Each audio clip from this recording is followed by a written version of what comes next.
Was poppin', was poppin', was poppin'. Welcome, Nicky and Moose. I'm Nicky. That's Moose. What's up, Moose? Man, they'll talk about a last minute. I don't know how that happened, but things are good. Things are good. Oh, What up, y'all? I I was threw off like, my whole what? intro. I was like, "What just happened?" I don't know. All I saw was your arm. Crazy. But okay. Yeah. And welcome to the live show. Yeah. And on this live show, we got some tips for you. Moose wants to talk about this 80-20 rule. So stay tuned for that, of course.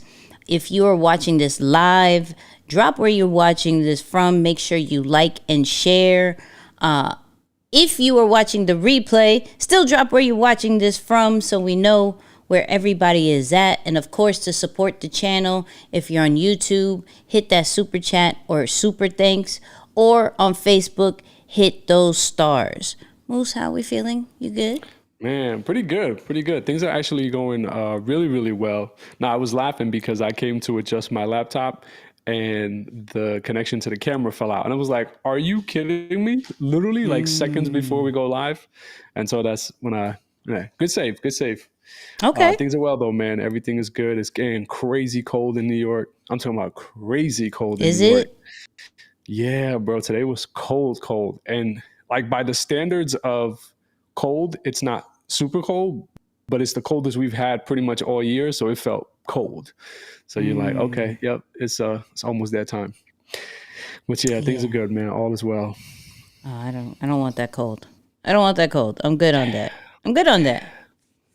We got, Yeah, I don't yeah. know, we're still in the 50s. I'm good with 50s. I'm good with 50s. Chill Where we at vibes. right now? We're at, Chill well, vibes. outside now is 36. I don't know.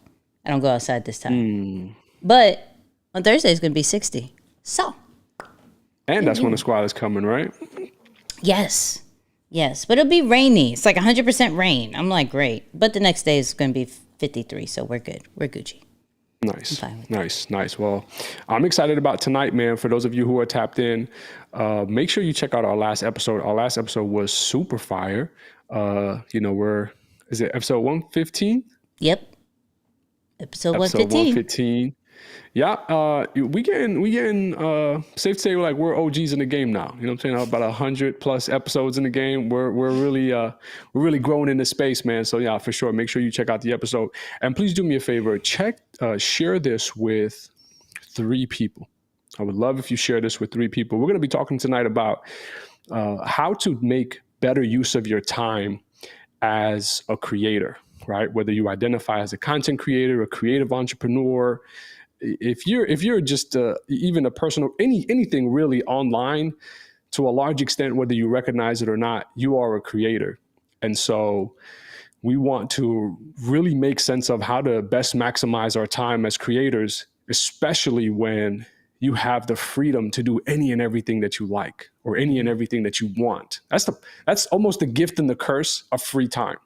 Free time means that you have free time. You can do whatever you want. But free time also means that you have no structure or no real plan, or that you can run yourself into some trouble because you may not have something to bring you back on track and say, hey, you haven't been here in a while. Let's make sure we're being productive or maximizing our time. And so I want to approach this tonight from a principle known as the Pareto principle, or otherwise known as the 80-20 rule.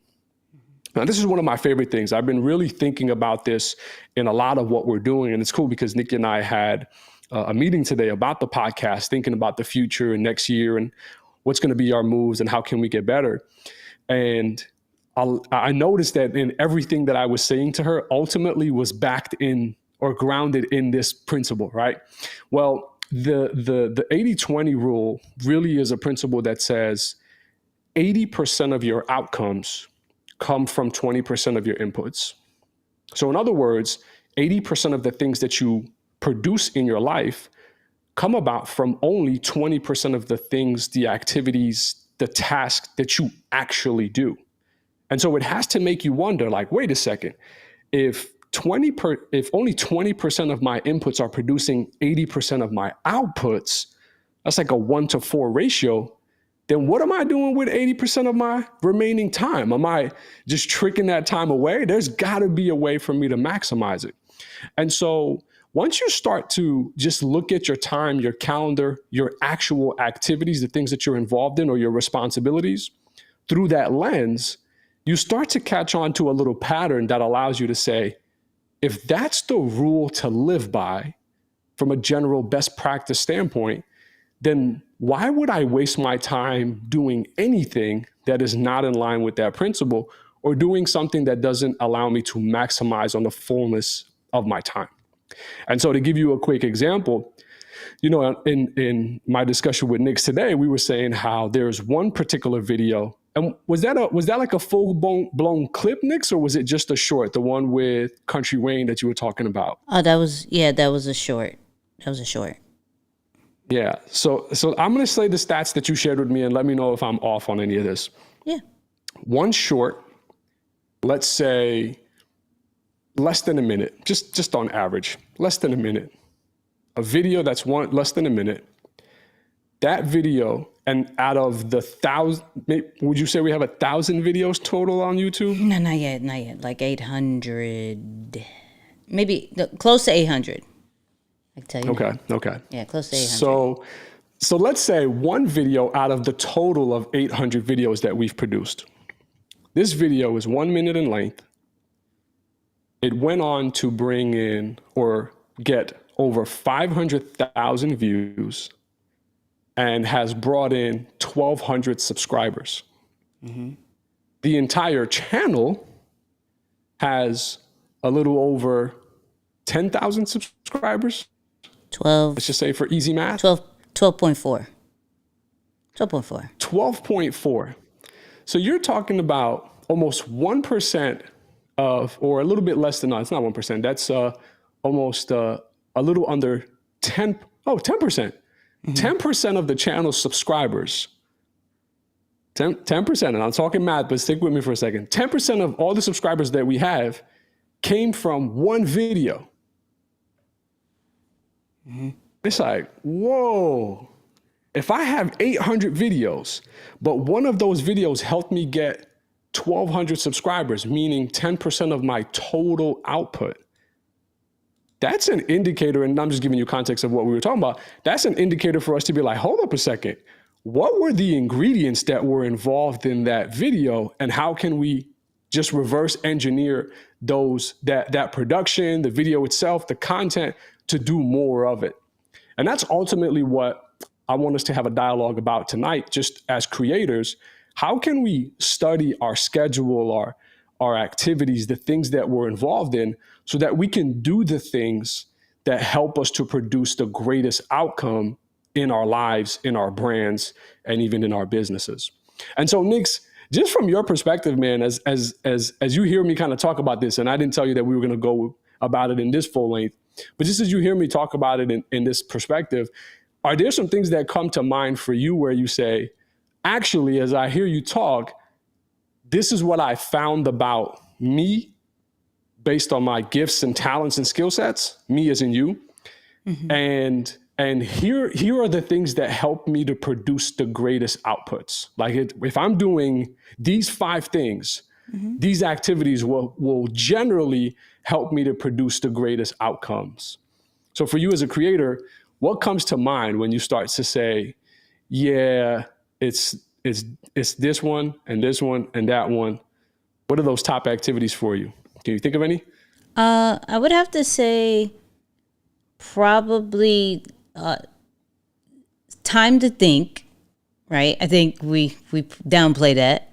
Literally time to think, not trying to think of new ideas during the work or being inspired during the work, like literally just having time to think.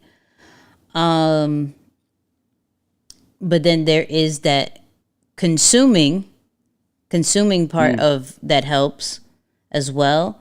And in no particular order. And then time to freely create. So not based off of a project or deadline or anything, but like freely have an idea and create on it with no time restraint, even though always put like, how quick can I do this? But Yeah. that time period that I'm about, I got a new idea. There's nothing that's going to interrupt this particular part. So time to think, consuming, and freedom time to create. Man, that's so good. That's so good. And each of those obviously play a role into the totality of what you do. So for those of you tuned into the chat, man, just take a moment and think about that.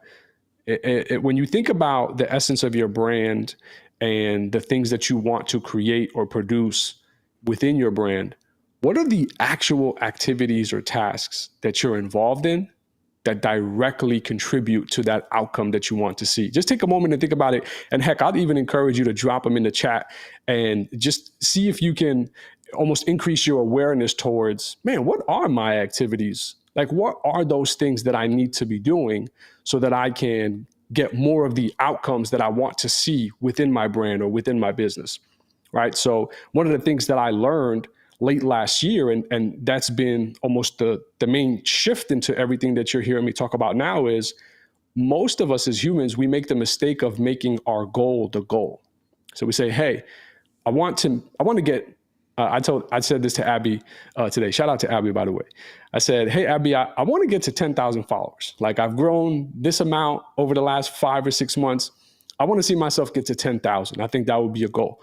Now, most people, or even the old version of me, would said, oh, my goal now is to get to 10,000 followers. So I'm going to wake up every day and I'm going to say affirmations about, I have 10,000 followers. I'm going to write my goal down 3 times a day and said, I want to get 10,000 followers. That's great. That's great. But what are the things that you're actually going to do to help you to get to 10,000 followers? I would think research and study might be one of the actual activities that will play into helping you get to 10,000 followers, because you research, you study, and then you take what you've learned and transform that into creating new content, new information. You share more content, or you post more content, shareable, valuable, good content. And over time, the domino effect of those 3 things will help you to achieve your goal. And so that's the main thing that I want us to really get some almost newer knowledge around. Like, oh, I've been doing that. Like, I don't know about you, Nick, but for a long time, I would make my goal the goal instead of making my actions the goal. So now my goal is to post 3 to 5 times a week.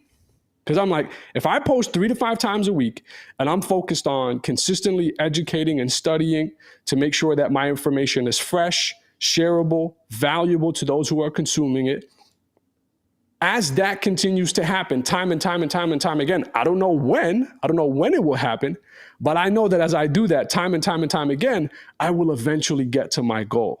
That comes from the Pareto principle. That comes from the 80-20 rule. As a creator, figuring out what activities, if repeated over time, will help you to produce your goal, not to make the goal your goal. So, yeah, I'm gonna stop right there for a second. I don't know. You're good. You're good. I think I actually want you to run it back in a simpler way of like what the 80-20 rule is, because I think you kind of slid through it and then went through, hey, this is how we're applying it for each other. But I would think it would need more of a deeper understanding as well. Yeah. So I came up, and actually, I'll give you guys the backstory. All right, Nix and I have been talking about stories, so I got to do some storytelling, I guess. So I want to say 5 years ago.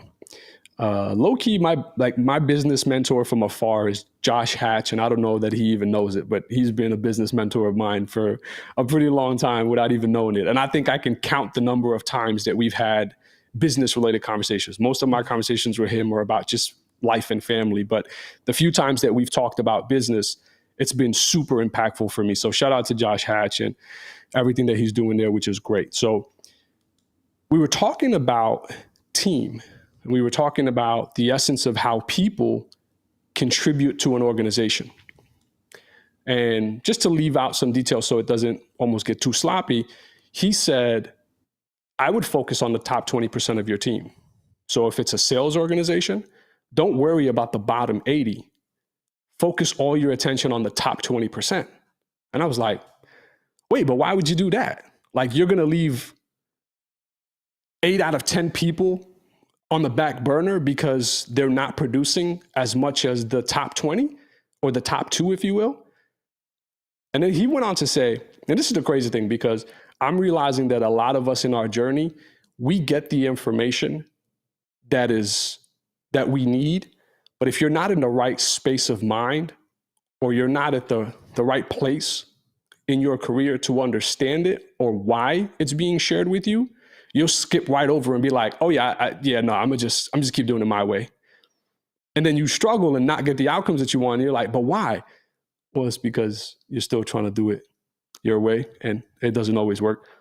But what he was trying to tell me was, typically the top 20% will produce more or equal to than the remaining 80%. So the top 2 salespeople in an organization, or the top 20% of a sales organization, they will produce more or equal to than the rest of the 80%. Right. And so you as a leader, why focus your attention on 80% of the people when there's so many more people and you're one person? It would make sense to just direct your energy to the top 20 and help them to grow and get better, and allow that information or that culture to seep down to everybody else. Again, difference of opinion, it is what it is, but that's ultimately what he was saying. And so when I came to the Pareto principle, or the 80-20 rule, that's technically what that principle is saying. It's just saying that when you evaluate your time or the different activities, meaning where your time is going to, or the different things that you do or take on, normally it's 20% of the things that you do contribute to 80% of your outcomes. So meaning 20% of the roles or 20% of the responsibilities that you are involved in make up 80% of your income, if we were just to translate it to money. So when you get information like that, it has to make you sit back and wonder, like, wait a second, if only 20% of the things that I'm doing are directly connected to, say, the amount of money that I'm making, then why am I wasting my time with the other 80% doing, say, meaningless tasks or things that aren't really productive to the thing that I want to create?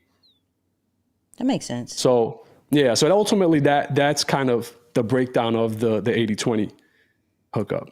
Now, going back to the workforce kind of vibe of the 80-20, here's my maybe devil's advocate, but if a person concentrates on the 20%, like the 2 top salesperson or whatever, don't they kind of get some people I've seen get too reliable on those 2 people, and so they actually put more work because they're concentrating on the 20%, and the 80% gets to kind of be the 80%.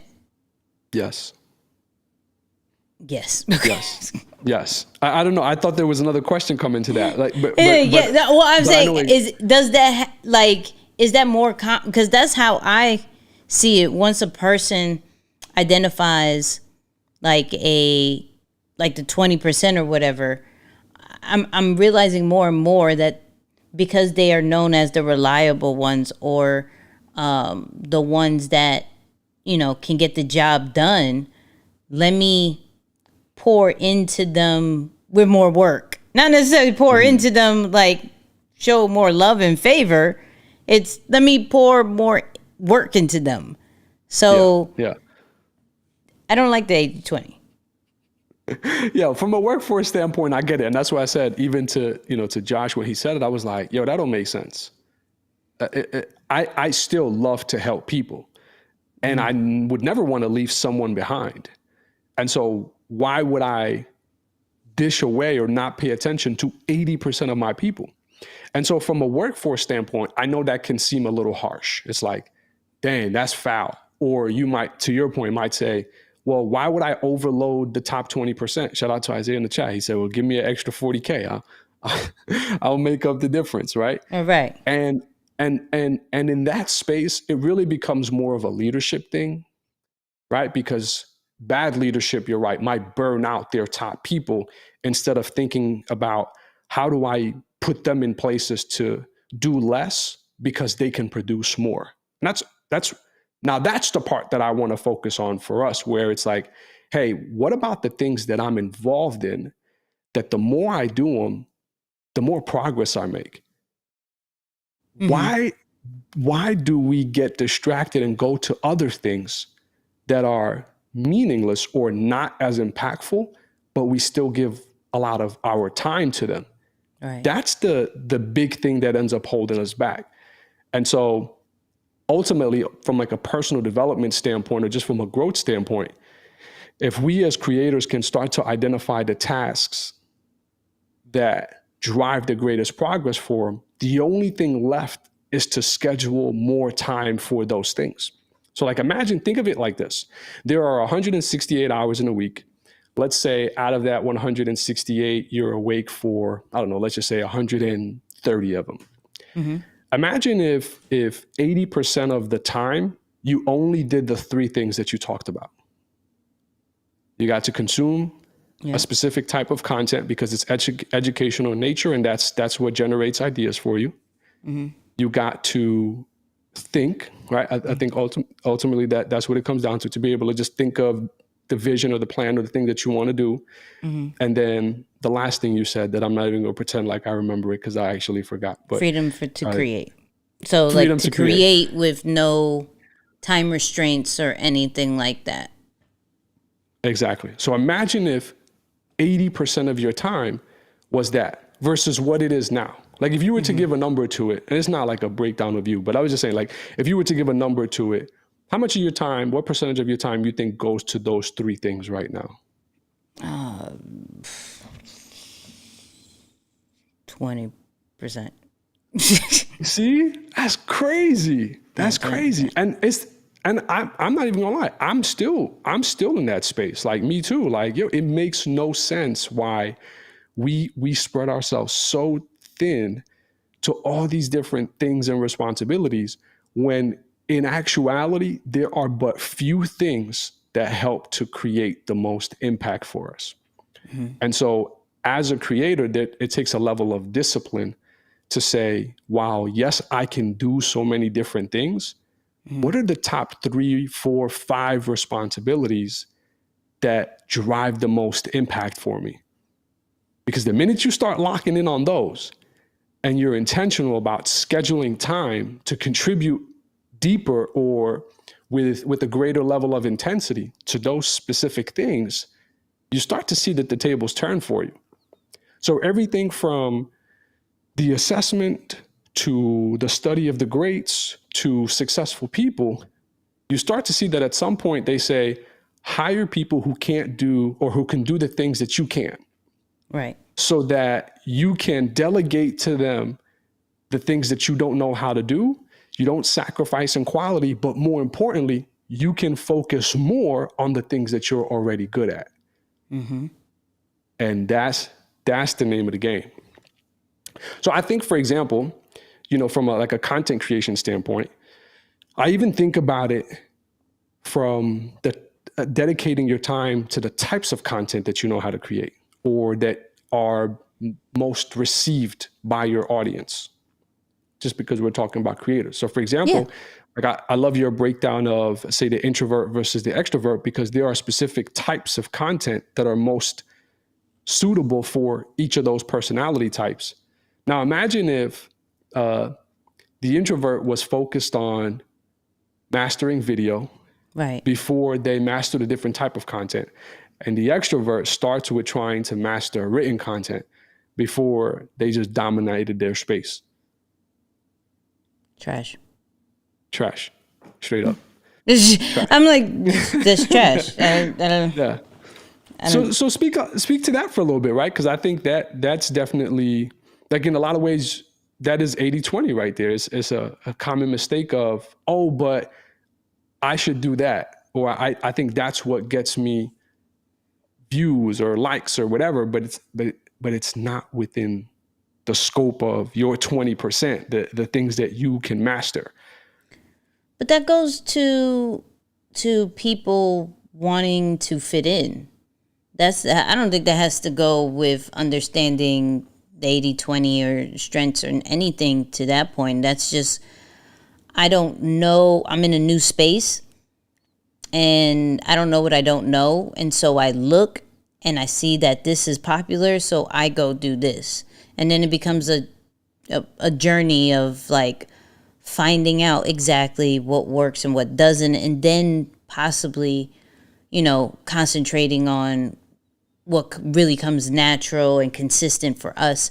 Whereas, anybody, I'm going into a new space, let me just fit in first and foremost. Let me not look like a goofy person and do something that, 9 out of 10 times may be wrong. Maybe, I don't know.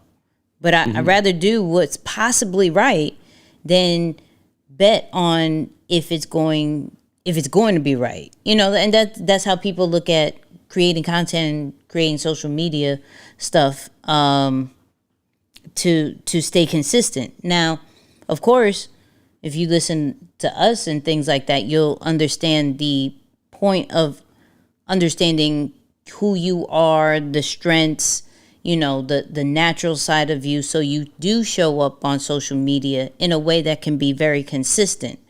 But 9 out of 10 times, it is a journey. Like, yo, I'm going to come here.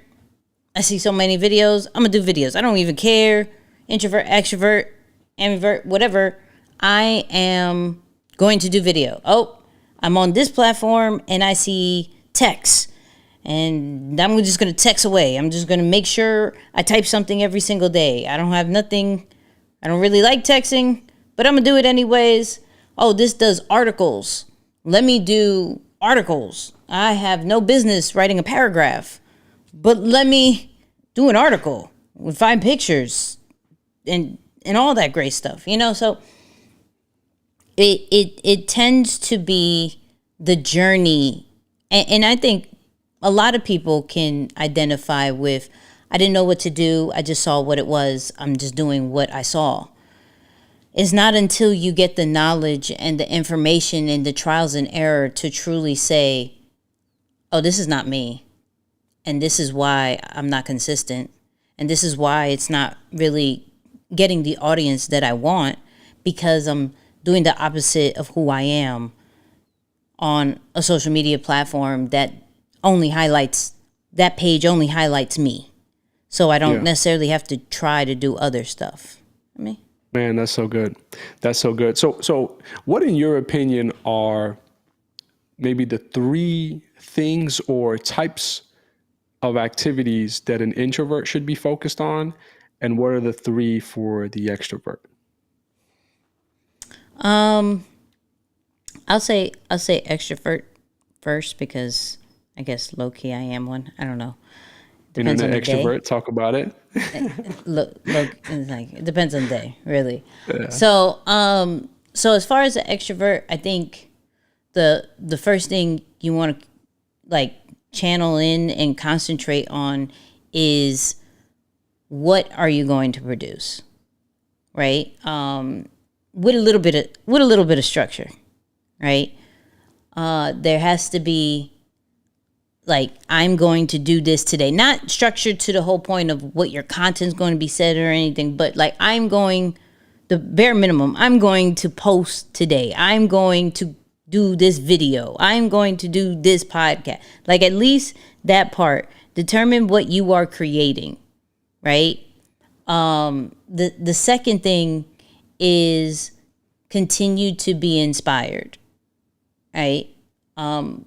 For extroverts, we have to, talk to people. We have to look at things. We have to interact with situations engage with certain things. Making sure that is part of your day is going to be key to continuously think of new things, right? And then the third one is more of a stretch of how can I be structured with my brand, right? Where the first one is just at least saying, hey, I'm going to create this, but now how do I make it to where it's more of a plug and play, or I bring this up and I know exactly what is happening. Like, what is our system that we have? Because we could be very spontaneous and go on the fly and look back and be like, either I didn't continue to do this, or I didn't have the means to continue to do this because I found the resource that day and I didn't really like write down anything. So it's more of, can we keep at least a bare minimum, a visual journal, a screenshot of our day, so we can try to the key word, analyze a pattern in how we maintain our brand and how do we create, right? Now, from an introvert, it's almost the same kind of way, but a little way more structured. Hello, what exactly am I going to create today? Like bullet points, titles, hook points, whatever the kind of vibe that you're going to. Is it video? Is it audio? Is it written? Is it picture? You know, doing it in that kind of way. Can we create a time slot that doesn't seem so overwhelming? So where, 9 out of 10 times you think of social media and you think that's all day. Like, can we create 30 to an hour to create and post the most, right? So it's not overwhelming, right?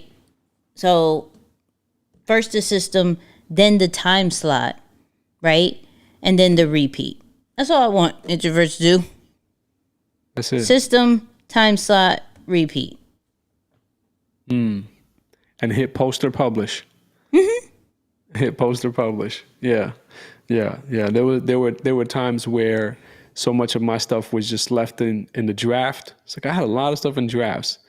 That was something I did on Twitter. I used to use Twitter as like a space to store things that I would post, whether it be notes or actual ideas that I would share. But I would never actually publish them. Like, I would never actually tweet it out. And so something happened. I don't know if it's I got a new phone or I just wasn't on Twitter for such a long time that one time I went back on and everything was gone. All of my drafts were wiped, all of them. And I learned a valuable lesson. Stop hoarding and hanging on to your stuff. Publish and post. Right. You have to let it out. You have to let it go. So yeah, just to that point, it's like, hey, do everything Nicky said, and then make sure hit published or post, just to make sure that it gets out there, man. Don't hang on to it. Yeah, I think we do hoarders a lot of things. Well, anybody, I think a person, whether it is hoarder a lot of content within our phone, within our drafts, it happens. I would say at least once a month, go through your drafts, go through your photo album, and see if there's something that you wanted to post, but you found a reason not to, and post it anyways. You're at the end of the month. You already met your quota. So it doesn't hurt to try whatever you doubted to post at that moment. Yeah. This time around, I definitely err on the side of just post it. Before, I would err on the side of no, that's not perfect. No, but this could be better. All right. Let me do that over. Oh my God, so many do-overs, and I feel that do-over is one of those things that it gets worse the more you do it. For some of us, I don't know about somebody else's experience, but the more, because you're getting frustrated in the process, like, man, how am I still messing this up? And you do it over, and then it just gets worse time and time again. Before you know it, you're like, nah, forget it. I'm not putting this out. Where now, if something is off, I'm like, let me just post it. I don't think they're going to catch up on it. There was a time where the first time I did a green screen video, I said three things. All right, it's like, oh yeah, here are three things to XYZ. And then I said number one was one thing, number two was another thing, and number three was number two. Like I said number two and three twice, but I just named them different numbers. And I was like, yo, what? And I didn't notice until, like, say for example, number one is fly, number two is eat, and number three is walk. So instead of me saying fly, eat, walk, I said fly is number one. Number two, the second thing to do is eat. And the third thing to do is eat. Not purposely. I didn't intend to do that. I guess I just had a brain fart. I had a brain fart that I just said the same thing twice at the end and didn't even notice it until I posted. And I said, if you didn't notice it, do you think the people listening would have noticed? Maybe. Right. But error on the side of like posting or publishing, I think it's super critical. Critical. This is true. So in the chat, whether you're watching this live or watching the replay, let us know if you have no problem publishing or you do have a problem publishing. So say, I have a problem, I don't have a problem. I have a problem, I don't have a problem. Not saying the problem is bad, right? Not saying the problem is bad at all, but just identifying, yeah, I have that problem. I doubt myself or I needed to be this kind of way. I don't really press publish as much as I actually create. Or, no, I have no problem. Publish it, and if it sucks, we are at it again tomorrow. I mean. Yeah. Was there ever a time where you actually struggled with that? Were you always just? Because I remember a time where your profile had just like, it was very super chill pictures, the white squares around it. You remember that? Like I remember that time. Yeah. And you obviously weren't super focused on growing the brand intentionally at the time, but I'm just wondering, was there ever a time where you were like, yeah, no, I'm not going to post this?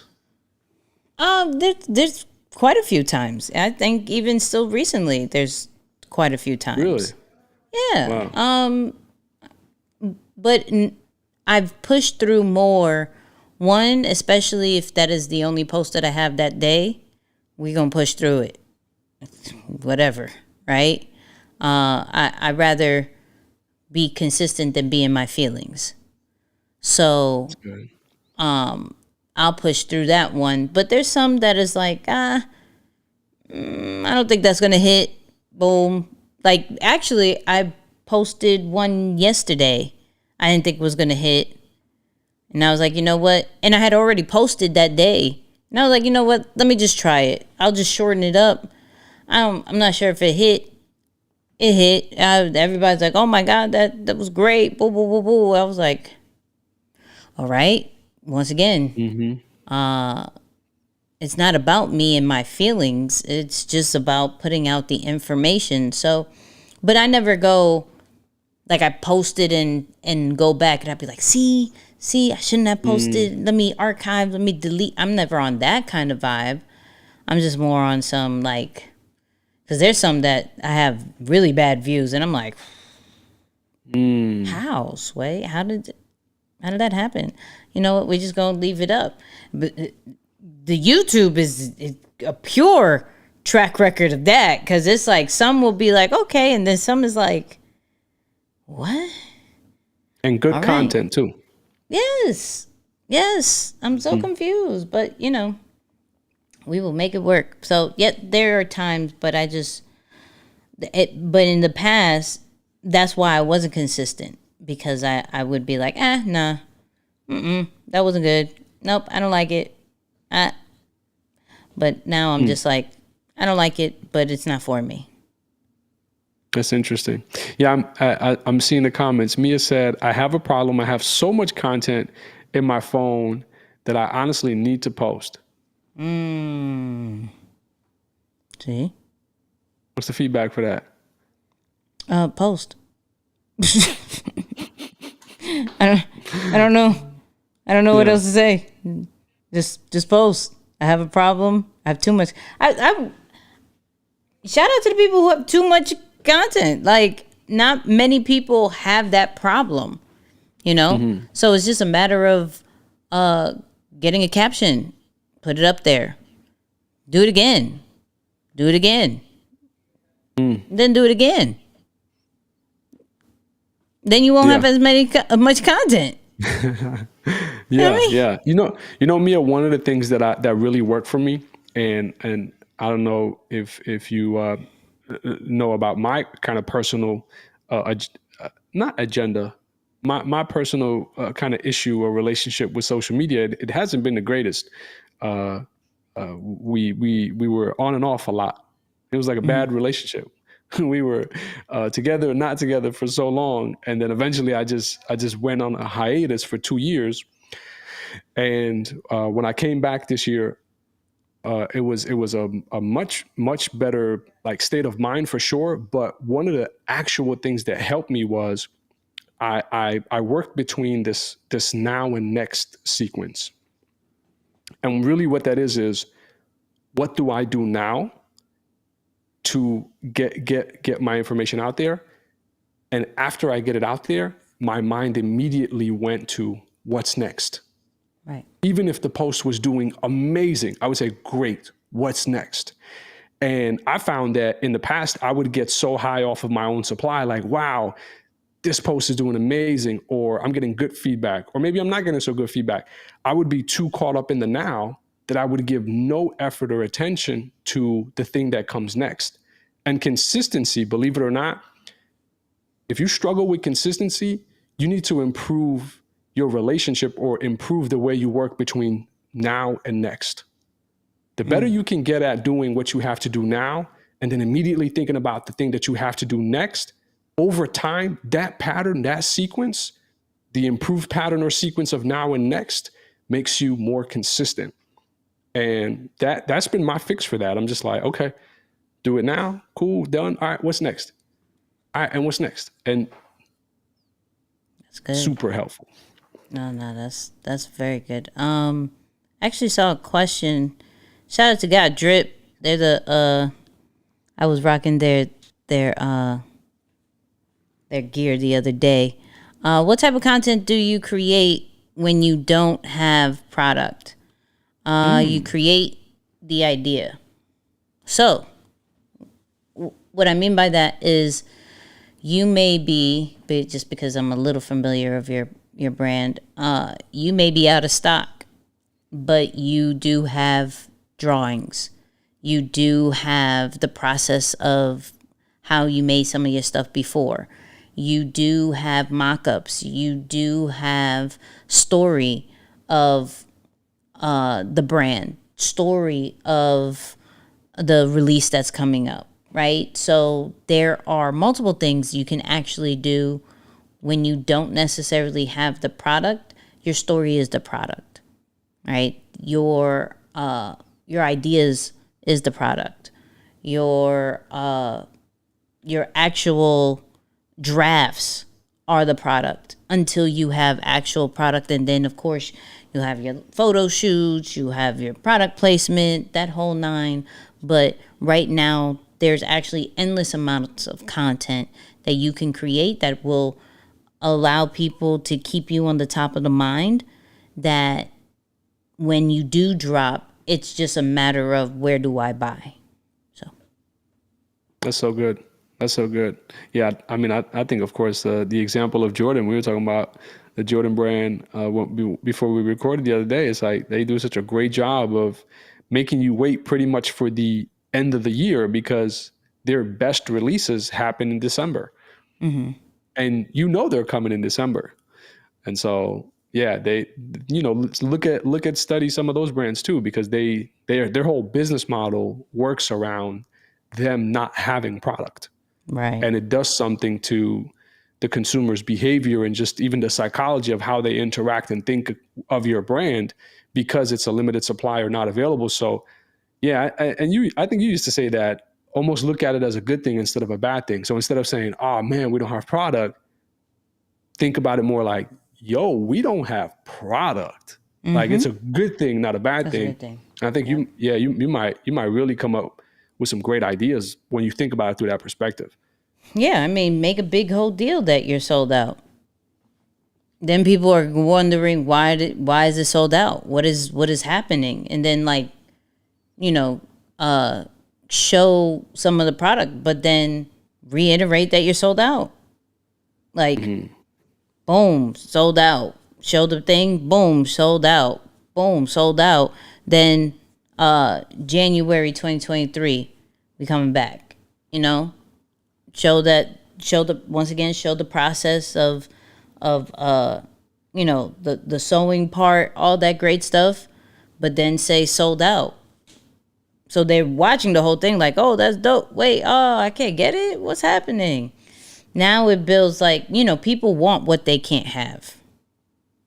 That's a fact.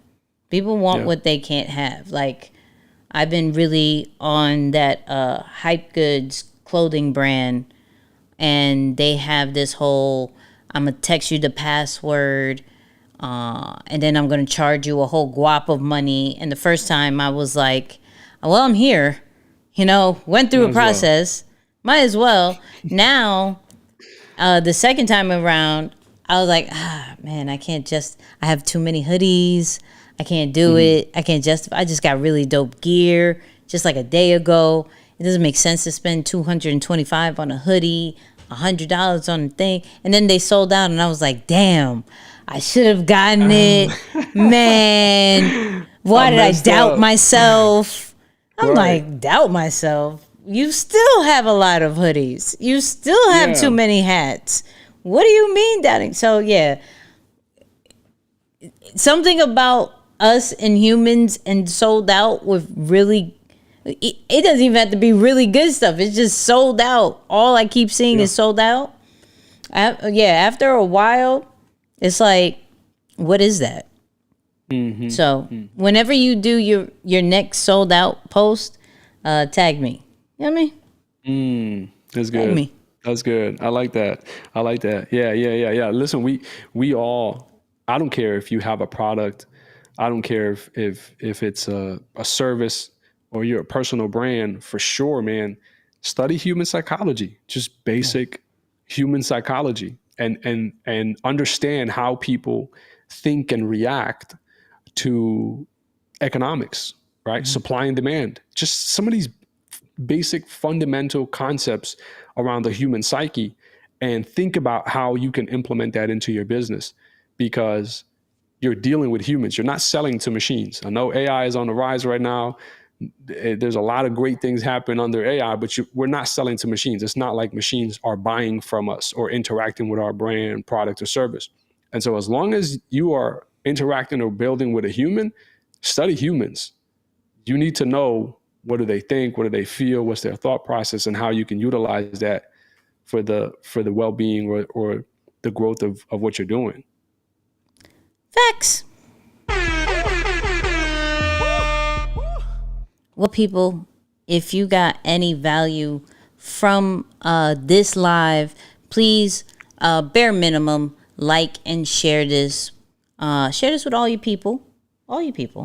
And then if we really gave you value, hit that super thanks, that super chat, or if you're on Facebook, hit those stars. We really appreciate it. It supports the channel. It continues to run with those certain things. And so shout out to everybody who definitely did leave those particular things. Check out the new episode 115. The audio is out. The video drops every Wednesday at 8 p.m. And of course, the after show as well, which is, behind the scenes, more transparent conversations between me and Moose. You get to know him a little bit more. I think I vented this time out of nowhere. It was like a random rant. I don't know if it was really bad. It was really bad. That drops as well, 8 p.m. on Wednesdays, only on Apple Podcasts. So go check that out. we have a lot of great things coming, people. And we're excited to do another year with you guys. Do me a favor. The last episode of the year, what do you want us to go over? Put it in the chat. Put it in the comments. Let us know. I have an idea, right? Do like a Nicky and Moose recap situation. But if there's something in particular, let us know so we could put that in there as well. So, are y'all using StreamYard? No, we are using Ecamm Live. Shout out to Ecamm Live. Shout out to Doc and Katie who completely support us. And shout out to Jordan. He said, this is my first live episode. This was really dope. So much information. Appreciate y'all on the knowledge. Shout out to Jordan. We appreciate you. Moose, thank you. Top 5 Nicky absolutely. and Moose style. Wait, what do you mean top 5 Nicky and Moose style? What that mean? What that mean? Hold on. Like top 5 episodes? A recap of the style. What style? What kind of style? I want to know. Get your 14. See, Isaiah, be on it. Get your 14 day free trial. www.nickyandmoose.com/ecamm ECAMM. Man, don't mind me.